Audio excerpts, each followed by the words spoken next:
Hey, what's up, guys? Welcome to the Lake Michigan Angler Podcast. Michael here with Rob and our guest today, my man Brian from the Big Lake Little Boat YouTube channel. Really excited to have you here, Brian. Thank you so much for taking the time to join us. Today, we're going to really talk about an area of fishing on Lake Michigan that we haven't touched on before.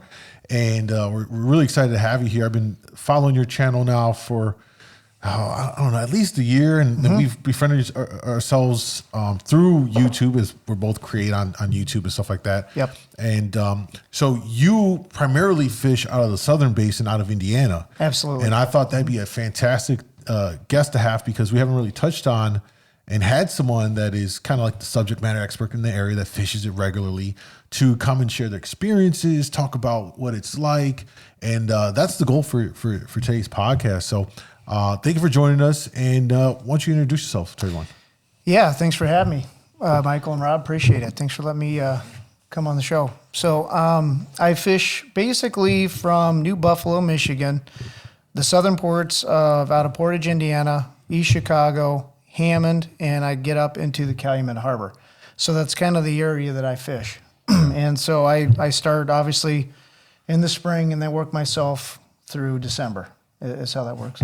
How long have you been fishing over there for? Great question. So I moved to Northwest Indiana in 2005. So I take it back. I moved up there in 2003, started fishing Lake Michigan in 2005 because it took me a year to get enough nerve to bring myself out on the big lake.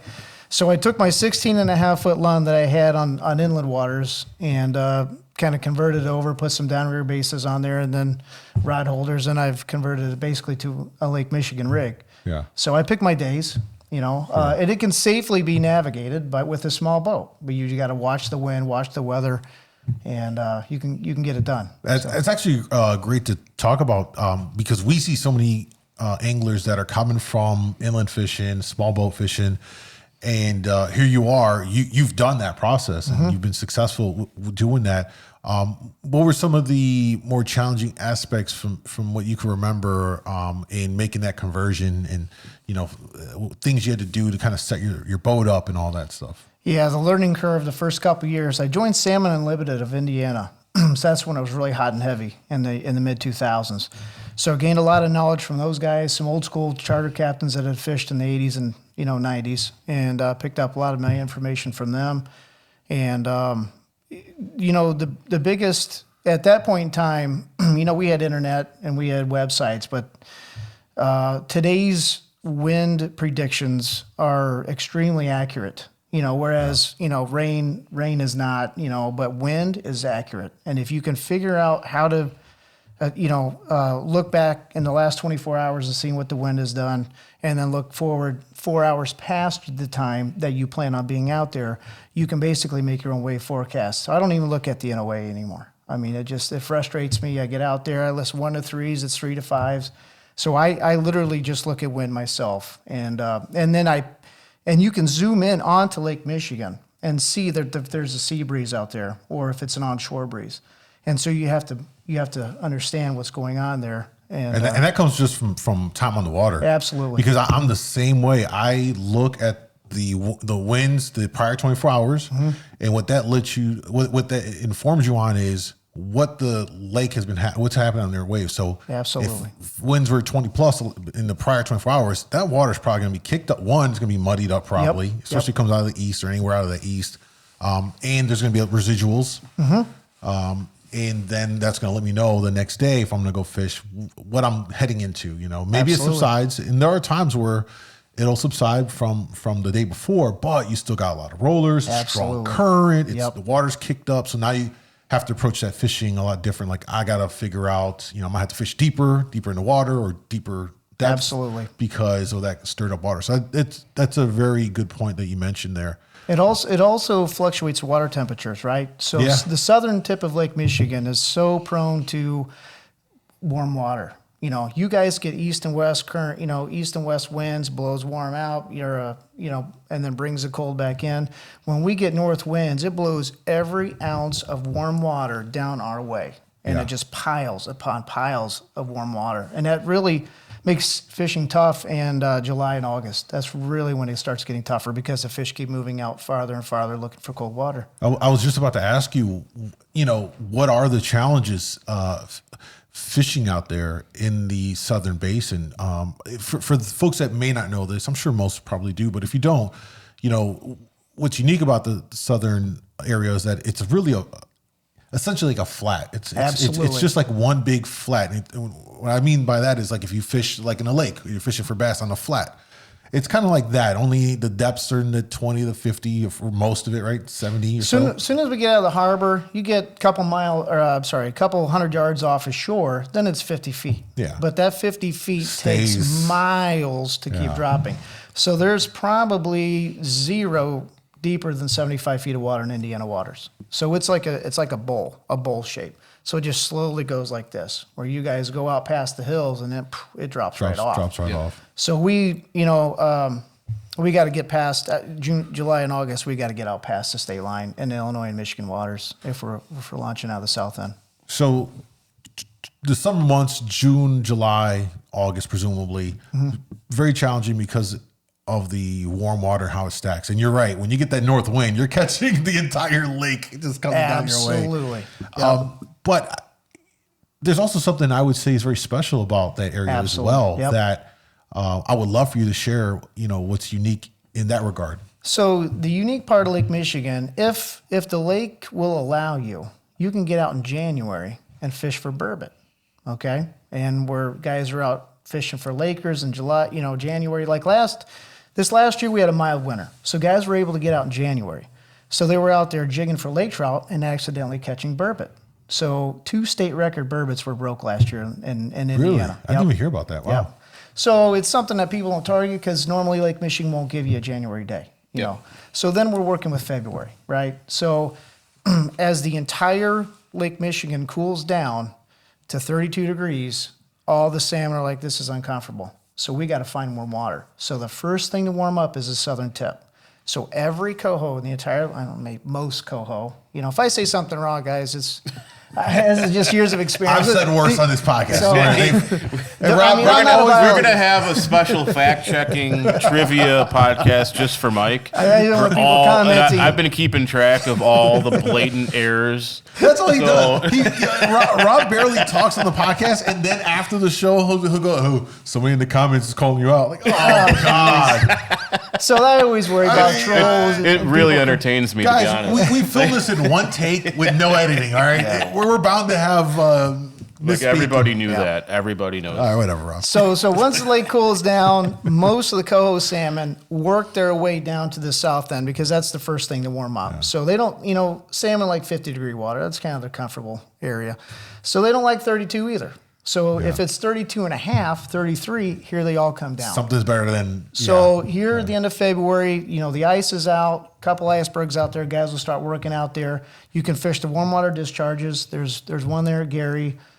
Or work the beach. They're surface oriented, the coho. Max, my son Max, he's in a lot of the videos, and his buddy, they had an e-learning day, so I drove him up to Portage, dropped him off. They were out there fishing with skein under a bobber from the Portage Pier, and the coho were hitting the bobber. That's how aggressive these fish are in the spring, And they're 14, 15, 16 inches. Yeah. Sometimes you get some shakers. And so as that water warms up, then they become more active and more active and more active. And you can literally just go out there and just hammer them, within a couple hours. So, and again, this is obviously weather dependent. And you're right. The last few years we've had a very mild winter. And here we are, middle of December, and it's still kind of shaping up to be similar to what we've had last year. Yes. It could always change. Because I think we really get in the real winter. January, February is when if we're going to get hit, we're going to get hit in January, February. Those are the sucky months of winter. Exactly. But if that doesn't happen, it allows you to go fish and take advantage of those bites. But we know that the coho generally start down there for the same exact, for the exact reason you mentioned.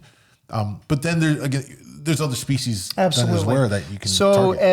As the temperature heats up, here comes the bait, right? They start staging to spawn up in the streams and whatnot, what bait do. And here come the kings. So around, the end of April, first part of May, the kings show up. So the kings hang out. Everybody hangs out there until the water gets up to the mid 50s, and then the bait starts moving out. Then everybody starts moving offshore. Then into the Mays and Junes. So then there's a transition period of about 2 weeks where nobody can find any fish, right? Because they've moved from near shore offshore, and then all of a sudden someone goes out, tries the state line. That seems to be a real popular spot. Over by the Gong, east of the Shoals is kind of a popular spot. What time frame is this typically? Like this 2 weeks in April, 2 weeks in probably February? the end of May. The end of May, 1st of June. Before getting into June. And then when you get in the middle of June, then it's on like Donkey Kong out offshore, 5, 6, 8 miles offshore. And then they will stay there depending on how much north wind we get, right? So it'll go all the way into July. Everybody will be out there hanging, catching fish. And then we get some north winds. How deep? 5 to 8 miles is what depth out there? 75 feet of water. So 70, 75 feet. Yeah. To get 100, we're in Illinois and Michigan waters, like I mentioned before. Okay, so that's probably 10, 12 miles. Wow. Yeah. Wow. So my record's been 20. You've done a 20-mile run out there? Yep.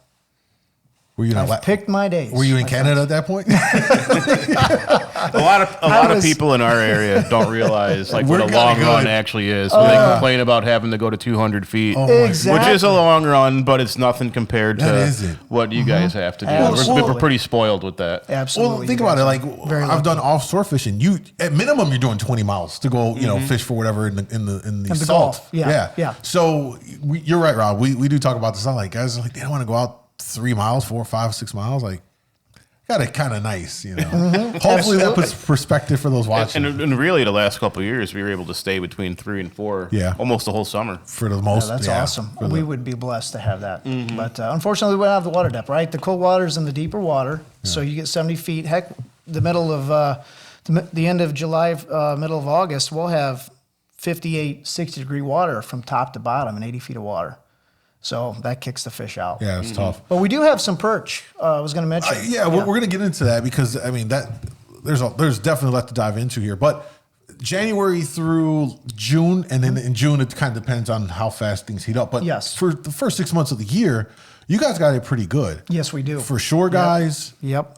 For small boaters, for kayakers. It's very accessible, great fishing opportunities. Yep. Then we have the Skamania run, the Skamania Steelhead run. Yeah. Yep. So we stock Skamania Steelhead in Michigan City and in Portage. So if the lake sets up, if the lake's cooler and the streams are warmer, those fish will just stay out there and stage. And if it's dry, because it'll keep it warmer. Yeah. As soon as you get rain and then it cools the water down, then the steelhead go up. This year was, in my opinion, for the boat guys, was a little slower on steelhead because the stream was as cold as the lake. So the fish just shot in. Yeah, which is the same that happened with the king run this fall as well, unfortunately for us. Yeah, I think that was what I heard too when I was talking to guys. Like, it was not all the best. Saw shore guys doing pretty decent, stuff like that. Yeah, absolutely. Kind of last year too. I went out there a couple days before guys were killing them. Of course, the day I go out, drum fest. So, Dude, they're fun. I love catching drum. It's something to do while you're waiting for a scam to hit or something. Sure. And they fight good. Yeah. And another thing that's really unique about that Southern Basin too is you guys got two big river systems that creeks, rivers, but feed into it. That plays a very important part of that whole ecosystem as well, right? Yeah. We have Trail Creek, and it meanders up through Michigan City and then to the south. And we have the Little Calumet River, or Burns Ditch, and it breaks off into two branches. And a lot of shore opportunities for guys, for sure. Yeah. For the Skamania season and all, and then the winter run steelhead as well, and then the king season. The kings as well. Now after those summer months, it gets difficult. What are guys having to do, in particular, small boat guys, in that hot period, in that summer period? What are most guys doing at that time? They just say, forget it, I'll just go inland fish? Or that's a great question. So the end of June, 1st of July, if we get 2 to 3 days of south winds, it'll bring the perch in. And those perch will come right up, right outside of the Portage, Burns Ditch area right there, the mouth, and they'll set right up. And guys will be out there, 50, 60 boats just tattooing jumbo perch. And those perch are monsters. They are monsters. Summertime perch, huh? Yep. I that's the first time I've And it also happens, let's say the end of August, 1st of September. We get a couple days of south winds, they'll bring the perch in. So we have two, near shore perch opportunities. There are some other opportunities I don't want to get into, but those are the most popular ones. That's when guys will go out there in john boats, right? All you got to do is have a nice day, go out with the john boat and catch perch right outside of the mouth of the Burns Ditch. It's phenomenal. So, or you control for steelhead. Like I said, the Skamania steelhead starts staging the end of June, 1st of July. You could do that near shore. So come the middle of July and in August, you basically just, if you don't want to run offshore, you basically have to wait till the king start coming back mid-August. Do that. So, how has the king run been for you guys down there? You don't hear much about it. I know they stock them, obviously. Well, they stopped for a few years. Oh, they did? Yeah, we did. So, it's kind of almost a newer thing again. Yeah.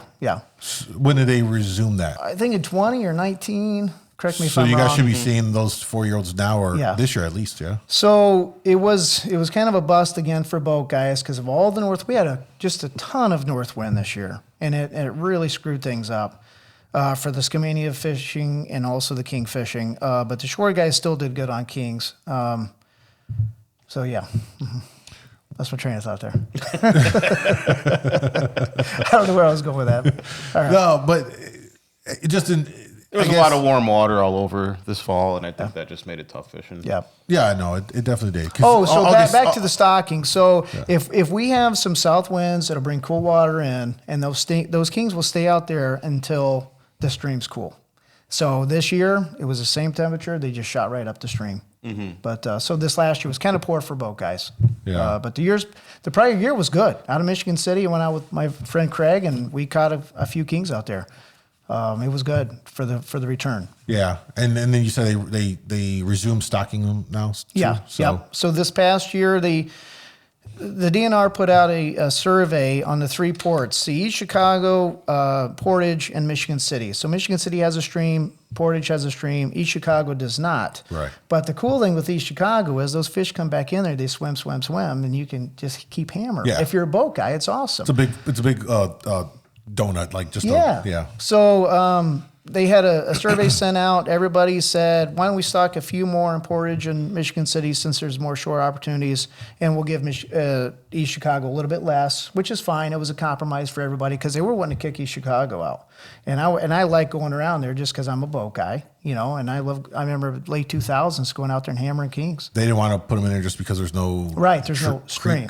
But it's an excellent opportunity for guys off the pier and boat guys. Yeah. So that they still kept it. They just didn't stock as much. So they are, instead of doing day stocking or whatever, they've changed it to night stocking, which is going to help the survivability. That's good. That should make a big difference. Yeah. And then so now we've got the DNR to work with us on that. Now we're kind of saying net pins. Yeah. So we're trying to get That's that awesome. going. Yeah. Do you know, is there some type of association? You mentioned Salmon Unlimited Indiana. Is there a group that's the Great Lakes lobbying Initiative? Have you guys heard of that? The Great Lakes Initiative? Yeah, they're really pushing for this kind of stuff. They're really supporters of what boat guys, the anglers, to represent the angling community side of it. Yeah, that's so important. I see that more and more, that if anyone, if there's any one thing I think could benefit anglers is formulating some kind of a group or have some entity represent their interests at the table. We already see the impact that that's had here with the WLBA. Both of the SU, Wisconsin, Illinois, and their involvement in co-opting with governing bodies and such. The Hoosier Coho Club is a good supporter of what we're doing as well. Awesome. Yeah. So the Salmon Unlimited of Indiana has since been disbanded. But so it's basically the Hoosier Coho Club and the Great Lakes Initiative are the drivers. And our biologist, Ben Dickinson, he's a great dude. He's done a lot for our fishery as well. He fishes out there too, which helps. That's so great. He sees what's going on. Yeah, that makes a big difference. Absolutely. That's awesome. Yep. So once the summer months are over, once the king run is done, let's talk fishing out there from, let's say, October through December, which is kind of like the period we're in now. What things are happening out there? What are the opportunities that pop back up for anglers? Okay, so as the lake progressively cools, we're getting cooler nights, so the lake temperature is dropping. we get in the high 50s, the lake trout will start coming back to shore for spawning. Okay, so I think the earliest I've caught lake trout out there was the middle of October. That's about the earliest they come in. So then you could sit there and jig lake trout for 2 or 3 weeks. Okay, and then as the water continually cools, then there's perch opportunities in Calumet Harbor and Calumet River. Yeah. So and that's kind of like if there's anything that most people will know now, especially because of shout out to Facebook groups, is the winter perch, because they're out there now in the slips and Navy Pier, and I'm sure down your way out there just pounding away and stuff. But going back to the lake trout, because I really believe that the lake trout opportunities are so underrated. Absolutely. I understand that guys might not prefer to eat them, but it doesn't mean that they don't fare well for fishing, to give you something to do. You know what? Especially on light gear, spinning tackle, jigging. Dude, absolutely. It's a completely different animal than what we're used to catching out 100 feet of water. That's why I think it gets kind of misconstrued, because if you're trolling for them, I get it. You're dragging them in there. It's not for fun. But you go out to the break wall, and I grew up doing this, going out to the break walls in Chicago in the cold, and a little bobber sometimes, or Uncle had me throwing some, I don't remember what it was, but it was some kind of jig, and just nailing into them on a light line and spinning rod was it is awesome, man. And if you're not a big eater of lake trout, release them. They'll survive. Just like catching bass, man. Guys go out and catch largemouth bass all day. They're probably the most releasable of all the trout and salmon in Lake Michigan. And then, especially in that cold water. Absolutely. The water cools down, they're a lot easier to release. Yeah. And you could whack 50 plus of them in a few hours. If they're, if you're really on them, they stacked up. It's pretty. We had one time fishing. last year. I mean, we caught 15 in 3 hours. Yeah. And I finally said, guys, we had perch minnow. Let's continue on the rest of the day. I mean, we were hammered. It was so much fun. It is hard to leave a good bite, though. You know, and then you always have a chance at landing a monster, man. Yeah. You get a 20-pounder. Holy smokes, that's awesome. That is a lot of fun. Unlike tackle. Now, in our area, when we're talking about like Lakers, so like in Chicago and stuff like that specifically, we're going to the break walls out there. You don't have a lot of break walls. I mean, I fish Portage, I fish Michigan City. Michigan City got the one break wall, but in general, what are you looking at to find Lakers in that period? It's just so you do have the Calumet Harbor break wall, which is probably 3/4 of a mile when you actually measure it out, and then the Port of Indiana break wall, which is 8/10 of a mile. So you have 8/10 of a mile of break wall right there, anywhere along there. Those Lakers are spawning or getting ready to spawn. So there's opportunities. And I'll say, like I said, outside Michigan City, we tried jigging around Gary Light. I assume they're around Gary Light. We haven't been successful there. I've only tried it once, though, because it's just so much easier just to turn the ditch and head a 1/4 mile over at the wall, But even just trolling little crankbaits, say if you're trying jigging little jigging spoons or whatever, you can just switch over and troll a little number 5, number 7 shad rap that everybody's got in their bass tackle box. Yeah. Whip it outside and just troll real slow and pick up a lake trout doing that. And then you put it in neutral, and it's just like reeling in like a bass or something. And then you got smallmouth opportunities as well. Yeah. So. And there's a very hardcore, and one thing I will say in the Southern Basin, there's a hardcore smallmouth angling community. Yeah, there is. I go out there, I'll launch out on 95th, and I'm going out for perch or for Lakers, and I just see the nitro bass boat flipping on the little things for they're out there, man. They are. Yeah, there's something that we haven't really targeted per se. No. We caught a bunch of smallies trolling around in Chicago this late summer on spoons, and we got a big smallie. Just a Magnum spoon trolling for kings. Yeah, that booger had it like 30 feet down. I mean, it was awesome. I can't tell you how many times trolling on the breakwalls out in front of Navy Pier, Chicago Light, and you can't keep the smallies off. You're like, Jesus Christ, I'm trolling for Coho. I'm trolling for these damn smallies. I know. It's like with kings. They get aggressive. And then actually there's some catfish out there. Occasionally catch. I don't recommend keeping or eating them things, but we caught a catfish in the Indiana Harbor ship canal. I forgot to tell you, we don't have as much brown opportunity as you guys have here. I just thought about that, yeah. But we do stock a few browns around East Chicago, so sometimes they hang around there. If you're out trolling for Coho, you'll catch a few, or even in the Indiana Harbor Ship Canal during that April time frame, you might catch a decent one. We caught a 9-pounder this year, and that's pretty good size for Indiana. Yeah. Oh yeah. Yeah. Why is it? It's warmer. It's warmer in the harbor. Yeah. But they don't really like to be down there that much. I think or they're more tolerant on temperatures. Well, no. I'm sorry. What I meant to say is they're not as prevalent, it seems like. Correct, because we don't stock them. Okay. We don't stock them. I think we've stocked like 15, 20,000 out of East Chicago. That's about it. I wonder why that is, because they would provide pretty good fishing throughout the year. I think it's an overrun thing from another state even, is what we get. Yeah, correct me if I'm wrong, Ben, if you're watching this. So. Yeah, it just seems like the brown trout on the east side of the lake have just never really taken off. Different strains than what we've had over here. Michigan's had their own strain, if I'm not mistaken. And we just haven't seen the returns that we've had over here. And I'm not totally sure why. I'm not sure if anybody really knows why. Right, but one of those things. It seems like brown trout really like this side of the lake more. I think and then because of that, they just kind of didn't really go all out on stocking over there. I didn't even realize until I started watching your guys' videos and started paying attention with this side, up here, Wisconsin-Illinois border stuff, that they even got dark. Because I had never caught, I obviously, you're a fly guy, you get brown trout out in the stream, but I didn't realize they got dark. And because all we caught were silvers, silver with some black spots. So that's just mind-blowing that they actually come back in like they do like Steelhead and Turn. King. Yeah, it blew my mind. Yeah. And then go back out and go back. Yeah. That's pretty crazy. It is crazy. So I think we talked about Lakers in October or so, and then did you mention? I actually kind of want to not to interrupt. No, go ahead. But going back to the burbot, you said the guys are catching them while they're lake trout fishing. Are you doing anything to actually strictly target burbots to fish any differently for them? I haven't yet. I under the impression they're hitting the same. Guys are catching them on perch rigs too. Okay, so they're hitting little walleye minnows, and stuff like that. And I assume they're hitting jigs, that kind of stuff as well. Okay. But I've never really actually targeted. Like I said, the first time, this was like the first winter we've had where it was decent January. Yeah. And so that was all brand new stuff for me. Even fishing out there for 18 years is the first I've heard of it. Right. Which is pretty cool. But what do you normally use to catch those things? Well, like we'll see a lot of minnows on the bottom.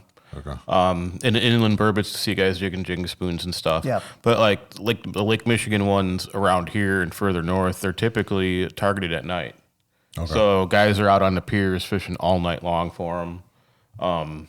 And so that's probably why they're not quite as prevalent with like who's going out at night in January in their boat. Man, exactly. 15 degrees. That is psycho fishing behavior. You need to be institutionalized if you're out there. It's easier when you're doing it from shore and you can just have bottom rods out and go warm up in your car. Yeah, but right. Like what you're talking about going out and jigging for those lake trout, you're doing it in a boat. Yep. And if that's the same areas that those burbots are going to be, you want to be out there kudos at to night in that a boat. dude. Yeah. That dude that got the record last year. Kudos to that guy. I think that's right up there with those guys that are out in Geneva at 1 a.m. fishing for walleye. That's in the winter. You guys are a different breed. I respect it because I'd be freezing. And they're trying to get me to go out there. I'm like, It's not that bad. I don't know that I really. I love walleye, but do I love them enough to go at 2 a.m. in the dark in single digit cold? Yeah. Once you've done it a couple times, it's not so bad. You get used to it. I mean, the fishing got to be on fire because you know how it is, right? If you're not catching anything, you feel the elements a lot more. The minute your rods are going off, that's true. My blood's pumping. You know what? I don't feel the cold. Like if you're pedaling and then your Here we feet go. are moving. I'm muting your mic. He's muted. you just don't- No, you're muted. You're just muted because he's trying to take a shot at me. Okay, we're back on. It just keeps your body warm. Like pedaling, you're not just sitting there. I'm gonna go cut your. putting around. I swear to God, I'm gonna cut your cables on your kayak one of these days. You're gonna no pedaling. It's gonna be sitting there. So, all right, let's talk perch. Okay. Because that is, if of all of the species we have here on the lake, without a doubt, when it comes to the perch fishing, this is probably the most hush hush, that anglers will kind of approach will take to it all. Granted, there are places that by and large people know about, right? The slips or Navy Pier or out in front of Burns Ditch in a certain time period, they're going to be there, like you may have mentioned. But for whatever reason, guys can play it really tight to the chest on that. But let's just kind of broadly talk about the perch fishing. First thing I want to get your take on is give me your thoughts here on the perch fishing over the last 3 to 4 years. What have you noticed compared to the past? Because I have some thoughts on it, but you being native to the area, what have you seen year over year, the last couple of years, between the numbers and the size? So this past year, with all the north wind we had, we didn't really have any what I call near shore perch opportunities. And it showed, I sat through a couple of Ben's meetings, and it showed by all the Creel data that we didn't, because I just figured I didn't even go out because I knew we had so much north wind. On an average year, okay, we will get some south winds the end of June, 1st of July, sometime, right? Most of the time.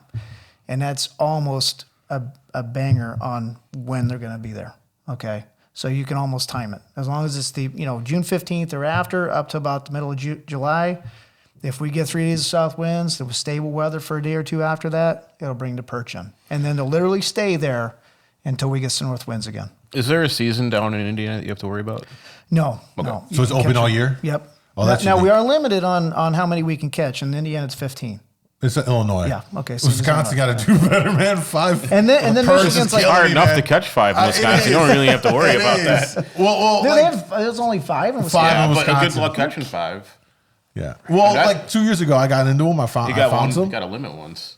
Yeah, I got a little bit of 5. Then I just, you can't keep more, but I caught more. But I could have kept 15 had it been. Oh my goodness! You actually marked the school, and it was there. I found some structure, and I was like, oh God, I found something here. Interesting. It worked. Yeah. I'm a firm believer. Rob and I talk about this. I've said it before. I'm a firm believer that that there are perch up here. It's just they faded away when they declined years ago. Rob mentioned.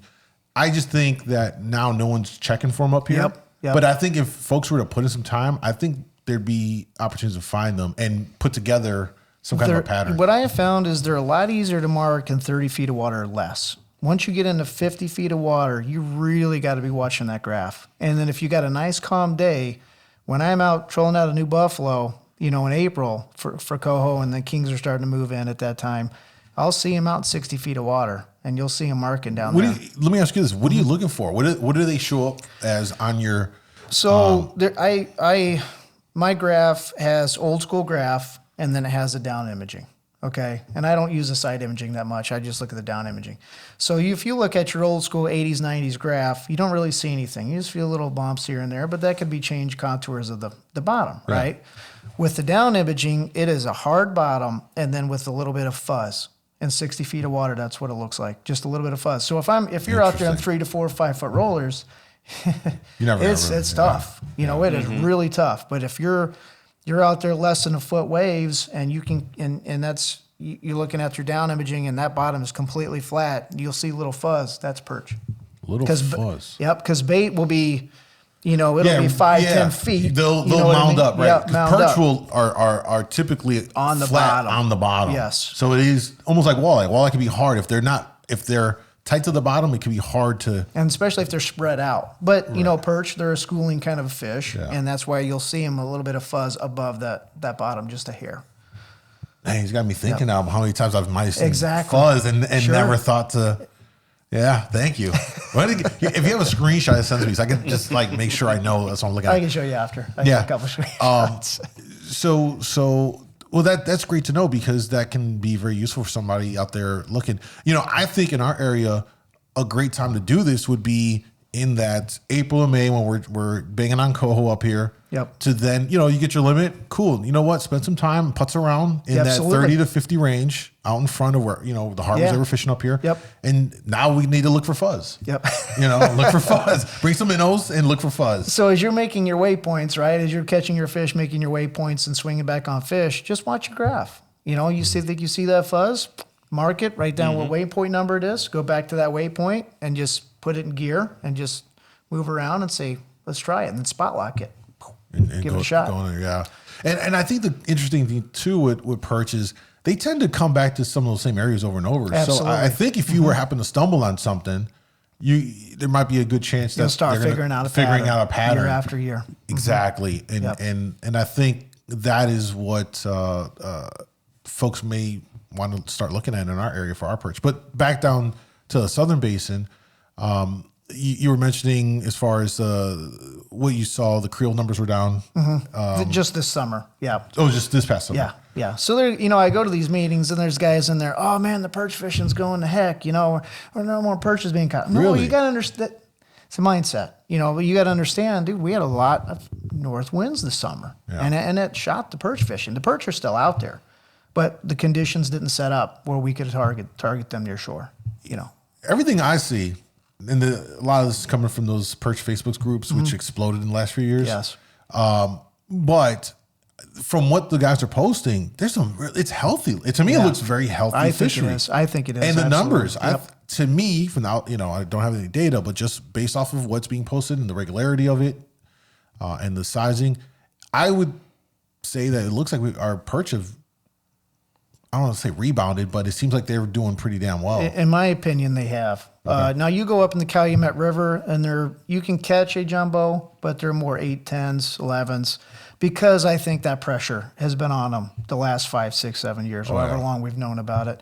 But the nearshore perch on the south end, people only target them when the conditions set up, because that's the easiest time to get them, right? When they show up right outside Burns Ditch, 2 days, you got 90 boats out there, and that's the only time they get targeted. Then we get north wind, they move offshore, and they're protected again.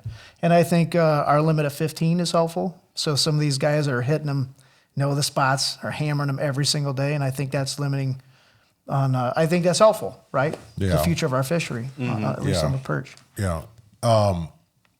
And just a friendly reminder on that, because you see a lot on social media, and guys get flamed for it, but you're catching them out deep in that 50 plus. You got to take it. You got to keep them. Got to keep them, man. Yep. Yeah. Yep. There were guys that were getting caught for dumping back the small ones, and DNR caught them up. I saw a couple of stories. And they're not of that. very, you don't get a small one very often, man. And when you go out there, they're 10 to 15 inches.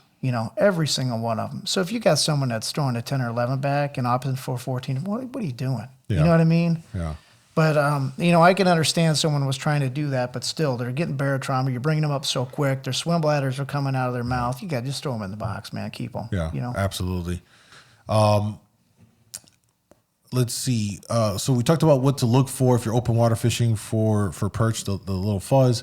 And as far as targeting them or tactics, I mean, it's pretty simple fishing. If you want to do it, you can just throw on a drop shot rig with a minnow or. Did you want to put a 3/4 ounce jig and throw a minnow on it, drop it to the bottom, and lift it up a little bit, and just hang a 3/4 ounce jig down there? You'd catch them. But we use perch rigs, right? So a drop shot, up about a foot, and then I use a snell hook on a swivel. I always use swivels because, man, it seems like it gets twisted all the time. Yeah. So if I could tell anybody to set up a perch rig, make sure you're using multiple swivels because you open up your bail and let it go down, and it's sitting there tying up on the rod tip. Yeah. But perch rigs, drop shot rigs. I've got guys using them little hair things that Sleezes down there has. Those are pretty cool.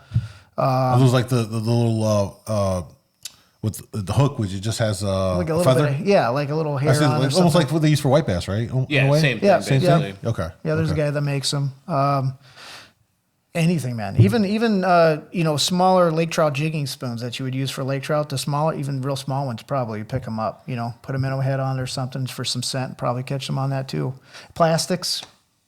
Obviously, I want to support my bait shop guys, but Sleeves is down there. He's got minnows, but plastics work too. If you get in a bind, but minnows I think are more effective. Yeah, tried and true. It's easy fishing and stuff like that. Yeah. And they kind of sell themselves when they're down there moving around, and all you're doing is washing that rod tip.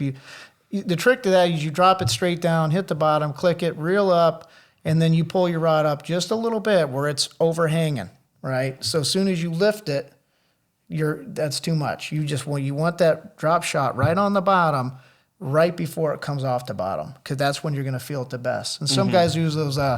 Throw Jim Wheeler bone here, but he's the Calumet Harbor guru on perch fishing. But he's got these long 8-foot yellow noodle rods, and a lot of times you can see the bite better on that. And they bite lighter in the Calumet Harbor. You really almost need those kind of rods because they bite so light. But those open lake or near shore perch, man, they are aggressive. They don't and they're play. competitive to each other, right? Yeah. If they're schooling fish, they're competitive. That's why sometimes you get doubles. Hey, he's got food. I'm going to go after it. Yeah. It's awesome. It is awesome. I remember when I was a kid fishing for them out of Belmont Harbor. Okay. And right out the mouth there was a weed line, maybe still there, but I would cast for them with a little small chrome. I don't remember what kind of a crank it was.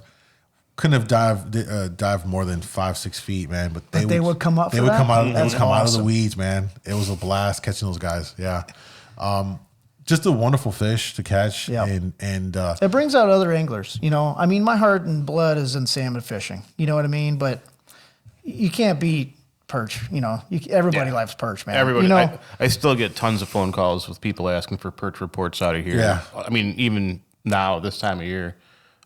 Just kind of wishful thinking because I see all the ones being caught further south. Yeah, sure. And unfortunately, there's just not a lot of perch up here, especially this time of year. But everybody loves perch. Yeah. Well, at least none that are coming in close to, you know, in the same way that they're coming down to the slips or to you know, out in front of the ditch. The near shore guy, it'll even bring out the pleasure boaters. You know, so here come these bay liners out there, and then they anchor up and they get their anchor set, and then they're out there trying to get in on it. Well, good for them. Because it literally is only a couple days. Because as soon as we get north winds, they've moved out. So once the perch, near shore perch is on, everybody's out trying it.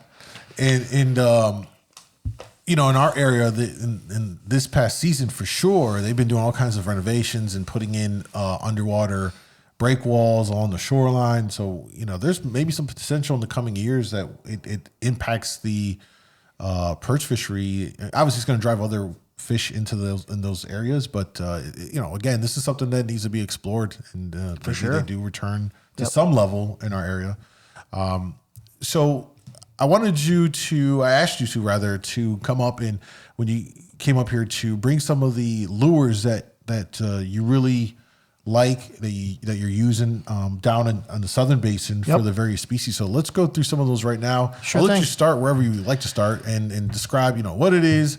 I see some staple stuff there, but let us know how you're using it, what you're using it for primarily. Okay, so I'm going to preface this by I get my 16-year-old son does the bait choosing anymore. Okay, so I gave him that role. I find the fish, I do the networking, I run the boat, and he sets the rods and everything. I help him set the rods and figure out, hey, this is what we're going to do, and then he picks the bait. So that's his passion. So sorry, Max, if I say something wrong. Okay, so I'm an old school guy. You know, the early 2000s, going to Salmon Unlimited meetings, getting the old school thinking on what to use. So that's where my base is from. Okay, guys that have fished the South End. And then I've kind of gradually changed it as things change, right? So my go-to early season coho are the Brad's thin fish, okay?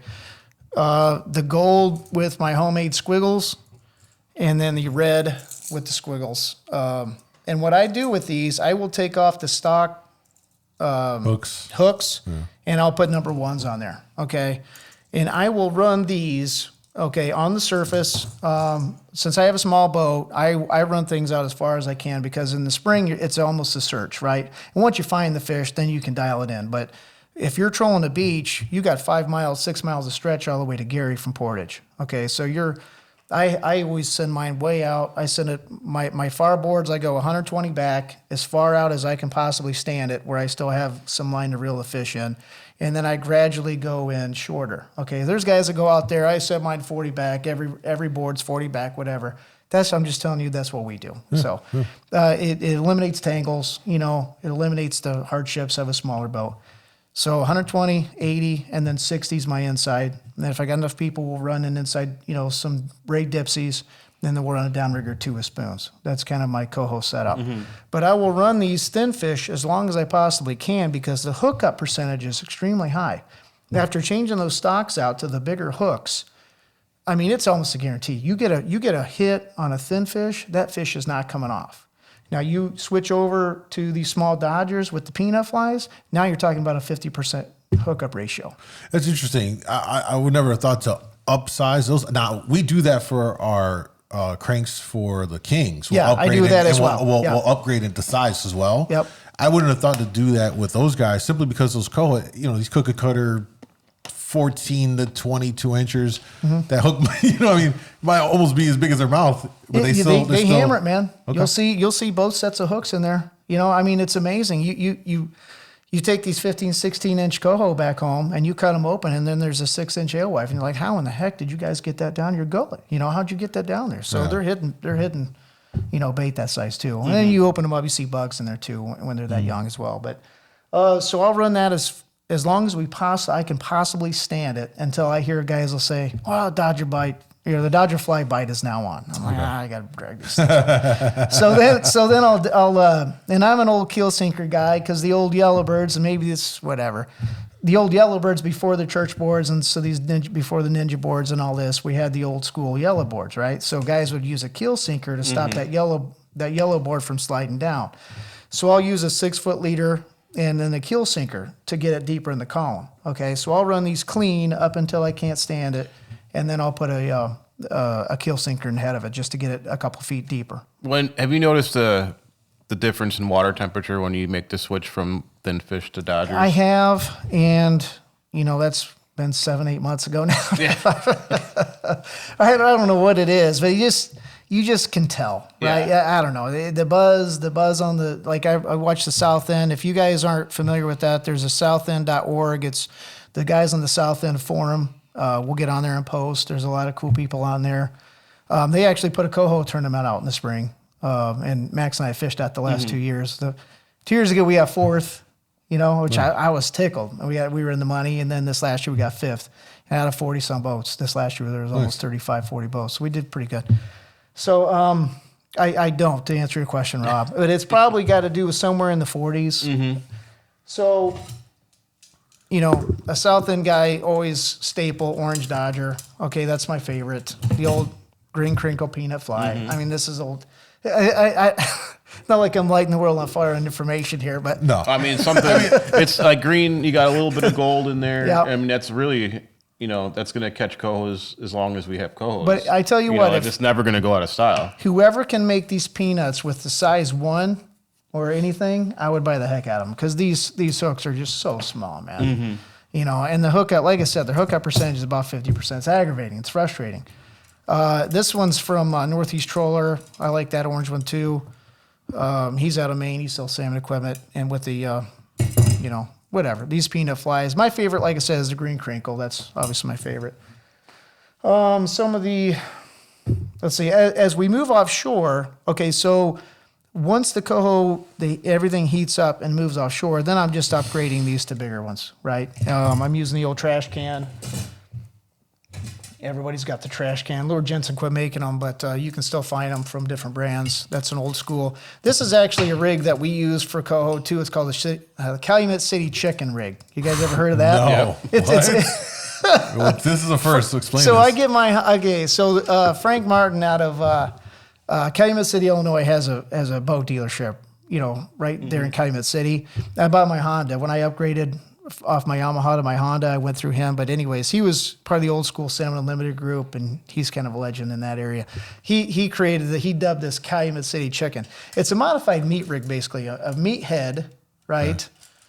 Yeah. You put a piece of herring in there, whatever, and you just run it behind a Dodger, So I don't know if that's a much shorter leader than we normally see on meat rigs. So this is deadly on coho. How's that look? That thing must spin and wobble all over the place. Yeah, it spins, and then as a Dodger's whipping, I use 50-pound fluorocarbon for all my leaders because of the stiffness and it. You use a 20-pound leader, it seems like it doesn't get as much action. Yeah. This helps with the whipping. Yeah, we generally have everything here 40, 50s just fine as well. It's going to give you that stiffness so that fly, whatever's on the back end, will. So that's pretty crazy. Wait, so do you still put the hook in like you would with meat rig, or is it just free? It just sits out free? There's a lot of theories on that, right? So this could be its own thing now at this point. Like, what is this? This is a staple in the South End. Everybody knows about this. They also have those. I forget what they're called. There's a Brad's. Like you put a piece of tuna. Those cup plugs. Yeah. It's the same kind of principle as a cup plug, and guys are doing that too. So you gotta, when you start going offshore for coho, the hookup percentage drops, okay, because you're switching off of these thin fish and you're running the flies. I don't know. I switch a lot of my hooks to singles because I think that helps with my hookup percentage. Some guys will tell you, nah, my trebles hook up better. Whatever. I don't know. everybody's got their theories, Preferences. You know? Yeah, it's understandable. So But, you got the bigger Dodgers. Yeah, the bigger Dodgers I break out basically the end of June. This is almost a July thing, because you can run these small ones, and those coho will hit the small ones. But like I said, the hookup percentage changes, so you almost need that, the bigger hook with the bigger fly, because it'll help your hookup percentage. I mean, some days it's terrible. You catch a limited coho, but you miss twice as many. Yeah. You could have finished almost 3 hours earlier, but those coho get on there and then they start twisting. King, for us, the king, as soon as we get a king, it's on there 70% of the time. Our hookup percentage on king are way higher than coho for whatever reason. They're just tougher to keep on. Yeah. But we've been lucky with the kings. This past year was our best king year we've had since the late 2000s. They stuck around with the coho. They stayed on the south end and in numbers. And the last 3 or 4 years, we've managed at least 120. On our end. The 20 we had on this year came off. I know it was a 20, but it came off. But the prior years we've had at least 2 years ago, the season 22, we caught 2 over 20. You get a 20-pound king on the south end, that's like a 30-pounder up here. Because you just don't get them that big down there, guys. It's just whatever reason. Wow. I talk with King Seeker Charters out of East Chicago. He's a legend as well. Salmon Limited Days. And him and I had visited at one of these things that Ben Dickinson puts on, the DNR, talking about stocking and all this. And I got him off the side. I'm like, hey, man, what's your biggest king? He catches numbers, man. The guy is awesome with king fishing. And he goes, my biggest in 22 was 22 pounds. And he goes, that was big. And then we had a 23. So, as a small boat guy, here I am. All right, man, I'm competing with this guy. Maybe we got something going on, I was pretty pumped about that. But, yeah, rarely anything over 23, 24 pounds in the south end. Yeah, you get a 20, man, you caught a monster down our way. Yep. Wow. And they're silver, they're chrome. Those kings in the spring, man, do they fight? Yeah. With that cold water. Yep. They come up, they got that purple hue across the back. Beautiful fish. I'd rather catch a fish in the spring king than catch a fall king. Oh, yeah, absolutely. Yeah. It's better table fare. Yeah. 100%. Yeah. But they're still fun, Anton. Don't get me wrong. I love kings. What else you got over there? So some of the spoons. So we got this. This is from Northeast. This is actually moonshine, but anyways, some of these glow spoons. Everybody uses glowing spoons. This would be an August thing. As they're starting to get out there. The Blue Knight. Yep. Blue Knight. This was good on Steelhead. This Blue Dolphin, right? Okay. This thing was good for Steelhead. It was good for kings. We throw it down the bottom. That's one of our favorites. And these are on riggers or? Yeah, riggers. Okay, yeah, riggers.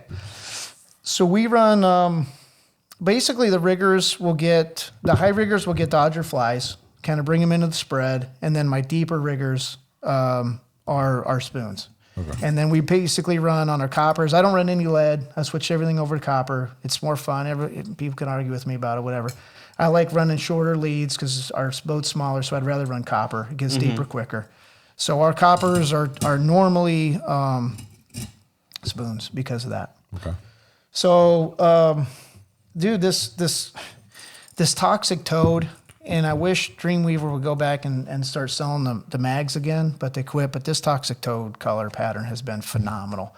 And it don't matter where it's at in the water column. On the bottom, in the middle, it's taking kings, it's taking steelhead. The thing, it's amazing spoon. Northeast Troller has done. He reached out to me. You got the Dreamweavers, you got these other guys. He's kind of a new guy to the Great Lakes, and so he's been reaching out, and he does custom patterns. So he made me a couple Magnum toxic toes that I can't wait to run next year. Max and I are pretty pumped about. Yeah. So this Blue Hulk was a hot spoon this last year for kings. This is look at this guy.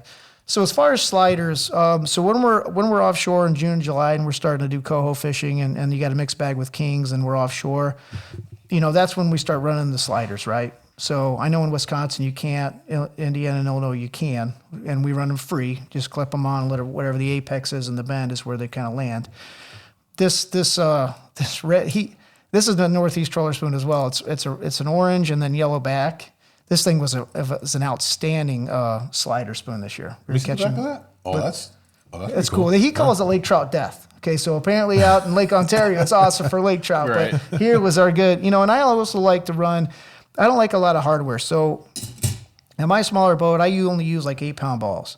So, because I'm rarely in 100 feet of water or more. Right. You know, out of New Buffalo, we were starting to get in 150s, 160s, and then you got just a crap ton of blowback. But I'm typically in less than 100 feet of water. So I use smaller stuff. Maybe it's, you know, I always like to think it's more stealthy, you know, how we're doing it. In my rigger cables are all Power Pro, you know, braid. I don't have any wire. So I always try to do the stealthy thing. Whatever. Let's see what else we got here. Okay. So there's a company out in New York called Sutton. Have you guys heard of Sutton spoons? They've been around for a long time. These things are paper thin, but you can't, I mean, they bend a little bit, but they'll bend right back. But I use these on sliders a lot too. They weren't really good this past year for sliders, but this is a typical staple for a slider just because they don't pull a lot, right? And they're super thin. Check them out, guys.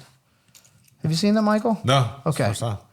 So this company out of New York. Oh God, this Yeah. is. Yep, Oh, yeah, super man. thin. Oh, this is insane. Dude, It's an Coho. old school spoon. Yes, they Like are. hammered ones. I had a It's a bud- lot of like just metal finishes. You don't see Yeah. a lot of painted ones. Yep. Brass and you know. So Yeah, there's some very knockoff. simple, very yeah, simple. it's very simple, but they're outstanding for Coho on sliders, and they Wow. don't pull a lot. You know, That's- I try not to run magnums on my slide. Feather light. Yep, Wow. they're cool. Okay. Yeah, Sutton, they're not any of my. They don't support me or anything. I just like their stuff, and there's a bunch of knockoffs out there as well. But so you know, when we're out, when there's a mixed bag fishery, you know, we're trolling Dodger flies for Coho offshore, and when we got some spoons down for king. So there's also lake trout down there. So if that stuff starts to slow down, there's a guarantee lake trout. Then we're going with the hammer Dodger and the spin and glow. That's kind of an old staple for everybody. With spin and glow, you got a chartreuse. You like a chartreuse one? Yeah. Max has his favorites, whatever. I just got one out. I don't really think it matters, and Max will tell you it does matter. But so, anyways, I wanted to point something out. So when the Skamania steelhead come back in, I assume it's similar baits with what you guys are doing for when the kings come back, but deep diving crankbaits are really effective on staging steelhead, the Skamanias. And I went I run these deep divers. I change out the hooks, and I also put some JB Weld on the back here because you get a Skamania. You know, kings are the hardest fighting fish. In my opinion, a big, full-grown steelhead is the hardest hitting fish. So when those steelhead hit that, they will rip that hook right out of the back of that. So I always take a little bit of JB Weld and weld that up back there just to make sure it don't rip out. Yep. Because, I mean, like a 16-pound Skamania, man, he knows he's hooked. He is gone. Yeah. And he is rip and drag. And I love catching full-grown Skamania steelhead. They are awesome. Is that's a shad wrap? Is that shad wrap together? That's Is that a tail dancer or is it just a similar? Yeah. It's a tail dancer. Shad yeah. dancer. Perch color. So what we run on Dipsies, I rarely run wire divers. And I know that this is a big thing up here. I rarely run them, but I do run Power Pro braid divers. And these spin doctors, this is what we caught our 23-pound king on that I got a video on. You guys can check it out from 22 season. You know, whatever that is. I use some a big weenie brand. He's got some really cool flies that he runs. I always use a lot of his. Max is starting to tie his own, and his 4-H project at the Porter County Fair down there. He got reserve grand champion at the fair, and then it was good enough to make state fair because he won his division. He got honor at the Indiana State Fair on his little poster about how to make a salmon fly. So that was pretty cool. Nice. That was a good dad moment. But we run these. These have been really effective off the high divers, number 3, on the Power Pro. That's what we run. And I want to get these off to the side and by themselves because they spin so much. You know, the Dodgers will sit and whip. These guys just sit there and spin and spin. And I'm trying to run these off downriggers, and I just get tangled, So after doing this for 18 years, you kind of get smart. You want your lures and stuff going. You don't want to sit there and untie and get untangled. We've had the best luck with those on downriggers with really short leads. Okay. Like how short? 8. Yeah, Oh, wow. six to 8 Tight. feet. Okay. Not from a tangle, like not because of tangles, just like that's what the fish seem to want with Just it. Oh, interesting. Yeah. Okay. So try that. Yeah, that's a Because good idea. otherwise, I've never had good luck running them way back from a downrigger. Okay. Like Dipsies, that's always been the best. Or Yeah. even, And that's what we run them on, yeah. is the Dipsies. But yeah, it seems like if you run them real close to the ball, they work pretty good. It's interesting. I'll give that a shot. But I got to make sure it's, enough away so it's not sitting there spinning and something getting else. on the yeah. So when you're running a 16.5 foot boat, I think it gets interesting. So some of the lake trout jigging stuff, I go online and get them off Amazon because when you're out lake trout jigging, at least around the port of Indiana, I mean, you've got these huge boulders of limestone that they've built that reef on to keep the ships from getting banged up on the north wind. And it is extremely bad with line. So you break off a lot. And sometimes those spawning lake trout will have sharper teeth. So they'll go up and hit, and at the right angle, it's like a pike. They're not quite as sharp as a pike. If they but inhale it all, sometimes, it'll cut the line. Yeah.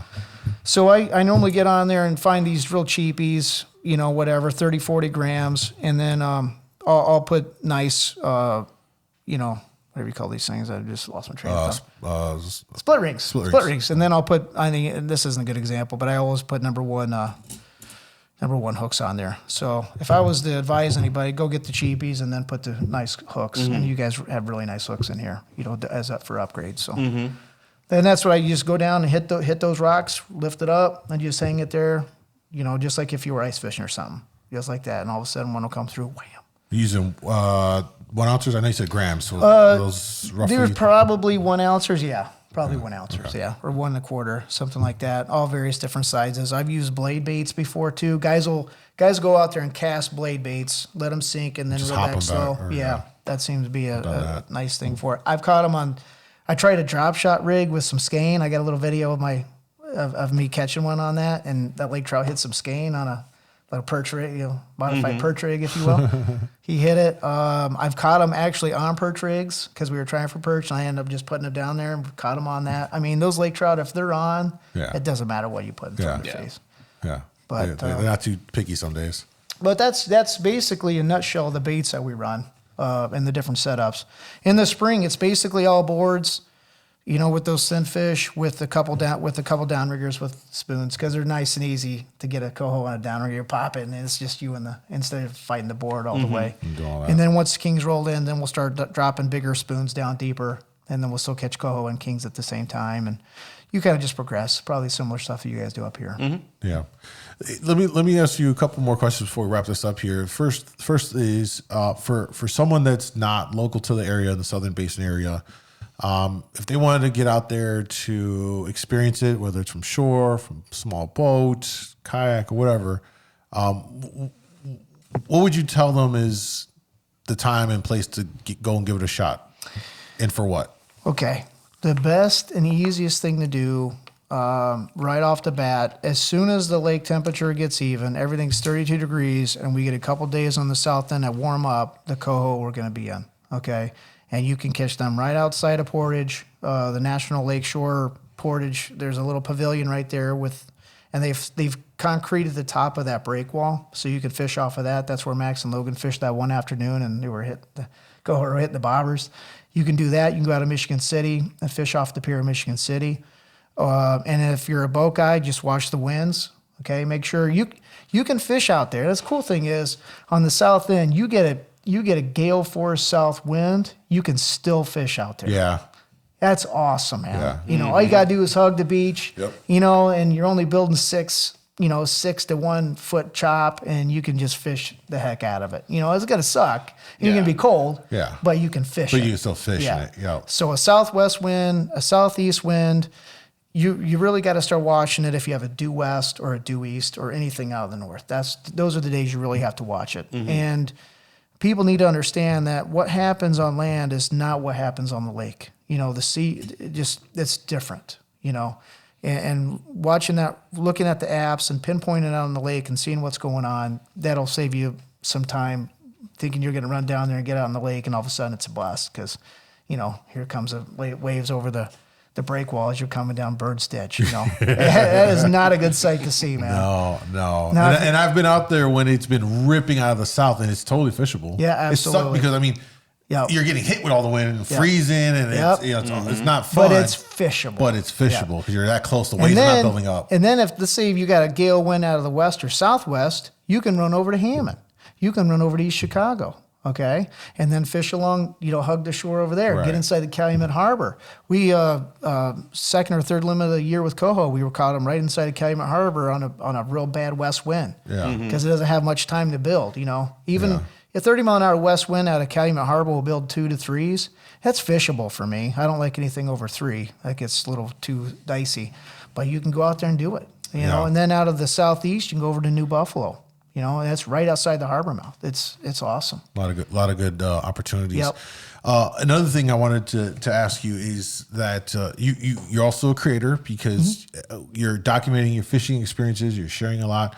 What's been the experience like for you as far as sharing your fishing? Some of the challenging aspects of being a video creator and documenting that you've experienced? Oh man, so cameras, as you can imagine, I knew that was gonna be the first thing. They suck. They let you down right in the moment you need it the most. They do. I had a trouble with the batteries dying, not having enough amperage. I try to keep a hot wire up to so I could have the camera going from the bow looking back. And the battery, if you're trolling all day long, the battery amps go down and it'll shut it off. So I hot wired some where it's a long story. So camera problems. I'll tell you one thing. The reason I started this was to kind of document what we were doing, and I had a big push from Max. Okay, so Max, he's a Gen Z, borderline Gen A, and really big on YouTube, really big on that kind of stuff. And he's like, we gotta do this. So that's why I got started, because I love my kids and I want to support them, and this is something he wanted to do. And then guess who got done doing all the work? This guy.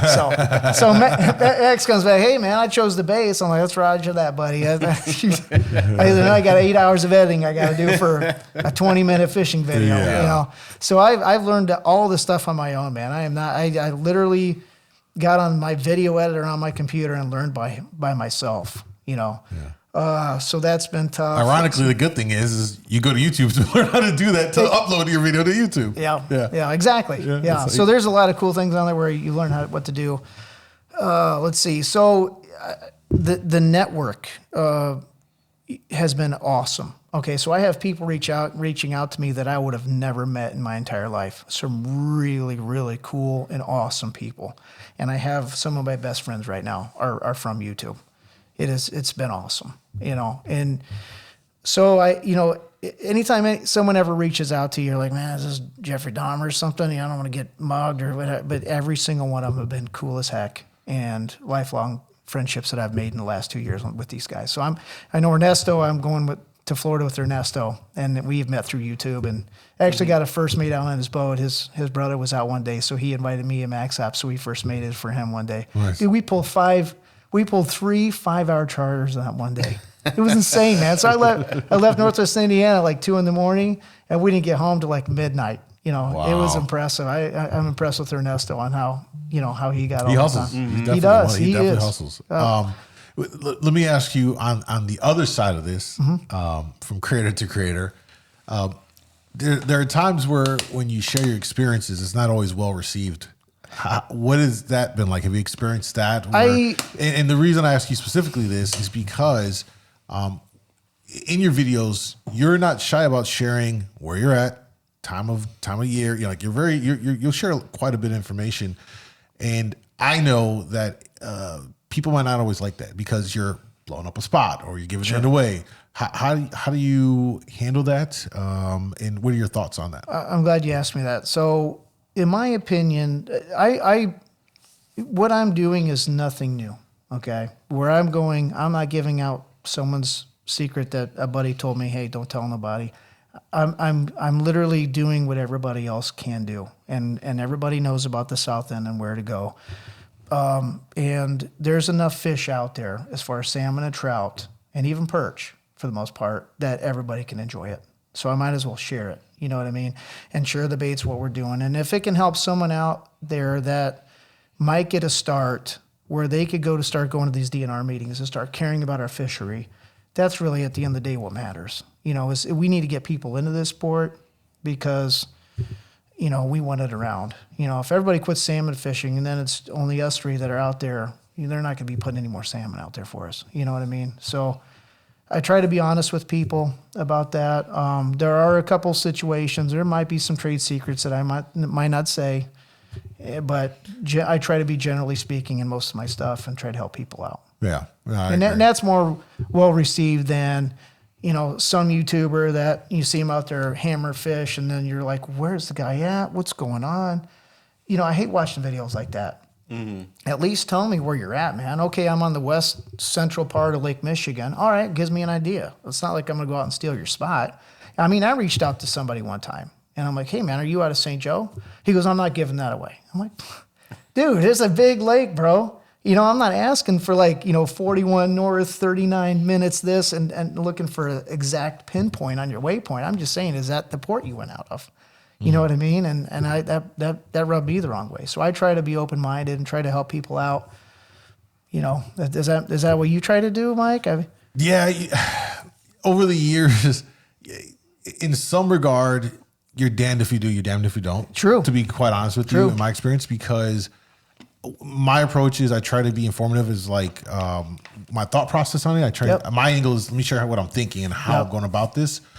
And don't get wrapped up in where I'm at because what I'm doing could be applied mostly anywhere. That's true. Yeah. And that's why I'd rather teach you that because I think sometimes guys will get fixated on where you're at and not understand the concept of what I'm trying to teach you, which is what I'm using, why I changed the lure out, why I'm putting it down here, what I'm looking at in the water to, put it all together. Because you learn that, you can apply this and you're going to be successful.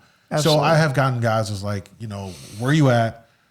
Like very specifically, where are you at? And I do think that's kind of rude if guys are asking the absolute specifics. It's like, come on. Yeah, and I tend to shy away from that. And I'll say, hey, what I will say is like, now's a good time to go and focus on what I did in this video, and I think you'll be successful. Because in the past I've had shared, and then you'll get blowback from the other side. Man, you're telling everybody too much. I'm like, well, we're usually the ones doing that to him. He's like, why'd you tell him that? Why'd you guys? I wanted to go there tomorrow. Well, because I know he's going there, so I try to burn him. I try to burn him on purpose. You ready to go fishing tomorrow? Hey guys, new video's up. The cool thing about being a creator is you go out and you film it. And a week later, conditions are completely different. That is true because I don't. So fish can move a mile, 2 miles. And I'll post my latitude and longitude, my minutes, because we go by minutes on the south end, and 2 weeks later it's different. By the time I get the video up, they've moved anyways, but at least if I can go back and watch them or people go back and watch my stuff, hey, that's the general area within a 2 or 3 mile radius. You still got to go and find them every day. Yeah, you still got to go. And that's the same thing for me. That's part of it too, because by the time I do get around to editing it, conditions have changed. So I could tell you I fished at this harbor, but guess what? Or I fished out in front of this harbor, but by the time I get the video uploaded and you're seeing it, I'm already off to the next cycle of fish or the next pattern. And so it doesn't really behoove me to say where I'm at necessarily, but that's been my approach. And again, like you, I've caught flack from both sides, the guys that want to know and to be quite honest, nothing's worse than someone that you never heard of the day in your life, just randomly hit you up and it's all, very intrusive questions like, but dude, like I just met you. Like, I don't have a problem sharing, but like it's different when you know someone and you build a little rapport. Hey, no problem, And if I run into people at the launch, I'm always telling them. So let me ask you that. How many times do people come up to you at the launch? Do you have people every time? Yeah, I do. It's cool. It's cool, and I love it. And I love people that say, "Hey, big lake, little boat, we're going down Bird's Ditch or something." Get this. So I know I've mentioned to you I've been working my captain's license, so I got all the courses done and all that. But as part of getting that, you have to get this physical. Well, on a physical, you got eye exam and hearing exam, and then you got to get the actual physical exam. So I was at the hearing doctor the other day. Okay, down where I live, the city I live in. And I'm sitting with the hearing doctor, and he's getting ready to close out. He's writing all the stuff down on my form. He goes, "Hey, what are you doing this for?" I go, "Well, it's a personal gain." He goes, "What do you mean?" I might take charters out on Lake Michigan, or I might be a guide or something like this, kind of explain what, more than personal growth of what this captain's license is. He goes, "Oh, hey, hang on." So the other hearing doctor pokes in. He goes, "Hey, who are you chartering for?" And I go, "I don't know, probably myself." He goes, "Hey, you're you're the guy from the video. I mean, it's so random, man. And random. now he found me on Facebook, and I friended him, and he's a good. Now I got a hearing doctor buddy, so he has any hearing tests. I got a buddy. And now he can spoof the numbers a little bit. It's so random, man. It's really cool. It's really random. I'm a very appreciative, always flattered when someone say, "Hey, are you the Kayak City guy-ish?" It's always that. Yeah. Are you the Kayak City guy? That's something like. Dude, when you reached out to me, I'm like, no way, dude. Michael's reaching out to for me. Holy fuck, this is awesome. So I text you. I'm like, dude, you're a legend. And then everybody knows Rob. Okay, so it's cool. It's about me. Give me the attention. No, I'm joking. So we came up here for the Pig Pond Brawl. I was disappointed. By the way, yes, thank you for participating in that, man. Yeah, it was a big day. Time? It was really fun. I'm glad Roger reached out to me. It was another example of someone reaching out to me and becoming a friend. Roger's a great dude. But I remember you sitting here that day, and I'm like, I walking in, and I'm like, oh my gosh, this is amazing. I see Rob, it's all coming together, and then I see you here on your little thing, you're talking, and oh my gosh, I wanted so bad. I wanted so bad to get my picture with you that day, because I'm like, yes, Michael. Oh my gosh, it's surreal. You know what I mean? Because everybody sees it, and that's what Roger said one time. He goes, dude, you're famous. I'm like, dude, I'm just some guy from North Vicinity that likes to fish, man. And he goes, no, come on up here. This is awesome. These guys got to meet you. And yeah, it's cool. No, I'm super glad. It was great that I didn't find out until after it was all done that you participated. I didn't even know. They're like, oh, Big Lake Little Boat was in. I was like, really? I was like, oh man, I didn't get a chance to meet you because obviously the day away and I'm running production. I'm like, oh my god, it needs to run smooth and all that. But there's the other side of it in the creating. I mean, way back when, even you were putting this stuff up, and post stuff. I mean, that was the early days. I mean, a lot of his stuff I would watch and stuff like that. He kind of mentored me when I was getting into it, or he did rather. And so it's pretty cool because when you learn from these folks, they do take like a special place in your mind, like, hey man, because you feel a connection, a rapport, you feel like you're in the boat with them, fishing alongside them. And so, that's why they're so able to just say, hey, where were you fishing? Right? Because like they think they have that rapport, that's what it is. Yeah. It could be. But the thing about it is, as you guys know, is, I do this full time. So I dump a lot of hours into. Absolutely. There's so many. I mean, for every video I do post, there's probably like 3 or 4 washed out videos because I went out and it was something went back with the recording. Or I was doing more of the exploratory, trying to find something new to try and come up with. Didn't pan out. Because I can always do, if I know, like, for instance, there's a coho bite going on in the spring. I'm going to do coho videos, of course. But, for example, like next spring, I'm going to go out, I'm going to put some time in trying to find some maybe spring perch in our area. I know those are going to be a wash day, so I'm going to get no content out of it, very little, if any, more than likely. So, you're putting in all this time into all that stuff. And it's like. And honestly, man, I don't, you watch these other vloggers and YouTubers, I watch some Disney World stuff where guys are walking through Disney World talking about that's so much easier to me because when we're fishing, you got to have a camera going the whole time. You have no idea when that fish is going to hit. And people want that hit. They want to see the strike. They want to see the excitement. They want to see the fish come in. That's what they want to see. They don't want to see someone clicking on the GoPro and reeling in it and taking an hour. They want to see the strike. They want to see the excitement, and then they want to see the finished product. And then that makes us so much more time in the studio editing. I call it studio my little laptop. Laptop. It's for you. It's a studio, but it's so much harder than just vlogging and making YouTube videos if you're just at home making as a creator at home. You know what I mean? That's all the reason why my videos are the way they are. It's meat and potatoes. It opens up and within the first awesome, 15 seconds, a fish is already hitting because I want to get straight into it. And that keeps some of the retention. Absolutely. We're getting into like the YouTube stuff right now, but that keeps the retention going. Whereas like in our shop videos, it's a very different structure. Try to do it a bit differently. And just because of like, it's a different kind of a thing and stuff like that.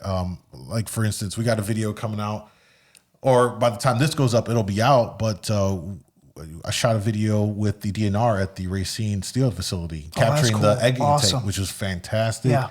Yep. You know, and I was able to shoot that. You know, my personal videos, it's a GoPro, very straight to the point. I'm not fluffing it up, and cinematic shots with the thing. And like, I like, when I watch other videos, I like to get right into it. Yeah.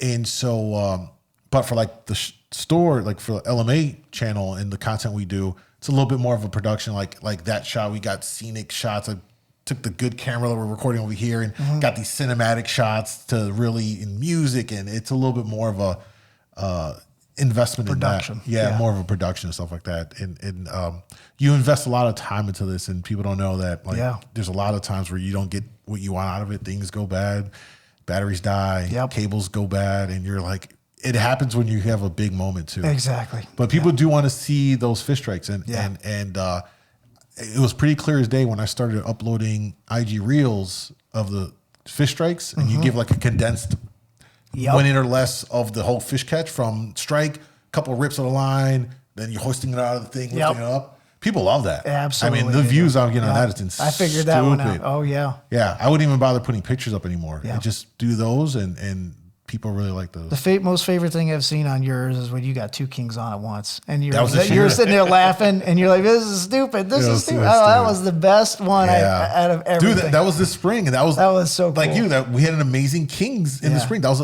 in the kayak, it's remarkably hard to get into spring kings. You have to set up right, but it happened, and then 4 in the spring. I've never had 4 kings that early in the year, you know, and 2 of them were on that double up. That was so managed awesome. to bring them in. It was a great time. Brian, listen, I want to make sure people know where to find you on YouTube, because you really do have great, valuable videos, information on the fishing you're doing, and especially if you're in the southern end. I'm sure guys that are in the southern end know about this, but if you haven't fished the southern end in those Indiana waters, definitely worth giving a shot next year. And I think his channel will be a great resource to point you in the right direction for those areas and tactics, and just learning a bit before you head out there, whether you want to do the Skamania run in the summer, you're trying to do perch in the spring, the coho in the spring. I mean, it's the coho, not even spring. Coho are in the winter, as long as it's open water. You're going to start catching them in January, February. As long as the lake gets cold and then it starts warming up on our end. Absolutely. Yeah. Yep. You know, so that could be, I've fished out there as early as March and we catch them. So you can really get a start on your year, and it all happens down there. Yep. Look for a nice, good south day, and you can get out there. Let them know the channel. So my YouTube channel is Big Lake Little Boat. And if you guys type that in, Big Lake Little Boat, salmon fishing, perch fishing, whatever, my YouTube channel should pop up. And check them out there. Yep. And then it seems I am on Instagram, guys. If you want to find me on Instagram, it's Big Lake Little Boat on Instagram. You can feel free to send me a private message. If you guys have questions, whatever, people reach out to me all the time. Ask him. So far, I've been able to handle him. And definitely ask him his coordinates for every fishing trip. He loves it. And what bait he was using, what rod and reel line. Anything else? All of those. He'd gladly accept them. By the way, we'll link to all of his links down in the description of the video podcast down below. Any final thoughts, Brian? No, thanks so much. This was fun. I didn't know what to expect. My first podcast ever. So he was like, you got any questions? And I'm like, dude, it's like we're sitting at the bar talking fishing. I had no idea if he was going to give me a list and practice things. I didn't know what was going to happen, man. So this worked out good. We really appreciate you, because you really did move your schedule around. We're taping this in the middle of the day on a Wednesday. And so thank you so much for shifting your work schedule to be here. That. But I think everyone will love this episode. So thank you guys for watching. Again, thank you to Brian for coming over here from Big Lake Little Boat. We'll be signing off. We'll see you guys on the next podcast. Rob, anything to say? Nope. As always, I knew it. Don't forget to like, subscribe. Please share the podcast with your fishing friends, and we'll see you guys in the next episode. Bye.